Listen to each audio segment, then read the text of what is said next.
तो फ्रेंड्स, आपके basic maths के यूनिट एंड डायमेंशन से एक क्वेश्चन यहाँ पर लिया गया है। Given that the displacement of an oscillating particle is given by y is equals to a sine B X plus C T plus D. The dimensional formula for A B C D is. Hindi में दिया गया है कि एक दोलनशील कण का विस्थापन y is equals to a sine B X plus C T plus D द्वारा दिया जाता है, तो ए बी सी डी का आयामी सूत्र क्या होगा। अब इस क्वेश्चन में सबसे पहले हम इस इक्वेशन को वापस से लिखें।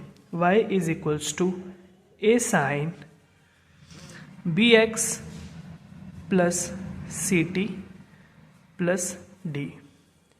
हम एक नोट जानते हैं कि all trigonometric exponential and logarithmic functions and their arguments are dimensionless. Trigonometric functions like sin theta and its argument theta are dimensionless.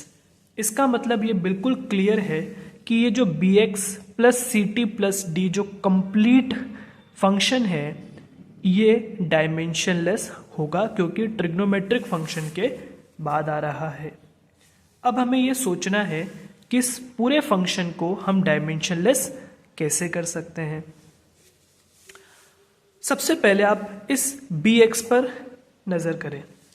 x यहाँ पर आपको डिस्प्लेसमेंट या डिस्टेंस को बताता है, तो हम ये कह सकते हैं कि अगर x का डायमेंशन L1 है तो b का डायमेंशन L-1 होना पड़ेगा अगर इसको डायमेंशनलेस होना है तो।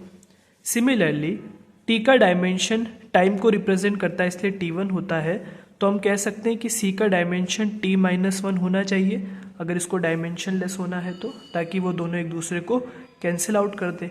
और क्योंकि अगर ये दोनों डायमेंशनलेस हो गए तो ये क्योंकि इनके साथ ही ऐड हो रहा है तो ये भी डायमेंशनलेस ही होगा, क्योंकि हम जानते हैं कि एक जैसे डायमेंशंस वाले ही ऐड और सब्ट्रैक्ट हो सकते हैं। ये बात हमें समझ में आ गई। अब हमें ये भी पता है कि y यहाँ पर डिस्प्लेसमेंट को रिप्रेजेंट करता है, तो क्योंकि ये पूरा फंक्शन तो डायमेंशनलेस हो गया, तो जो y का डायमेंशन है वही a का डायमेंशन होगा।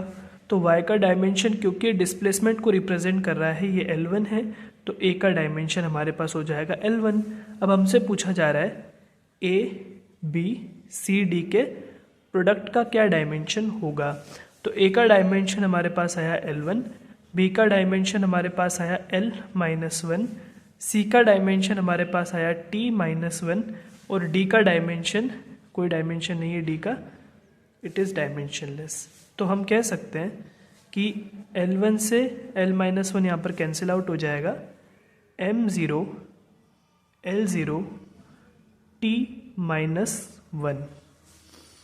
Second option is our required answer. बहुत ही अच्छा क्वेश्चन था, बहुत मल्टीपल कॉन्सेप्ट्स को इस एक क्वेश्चन ने कवर किया। Thank you.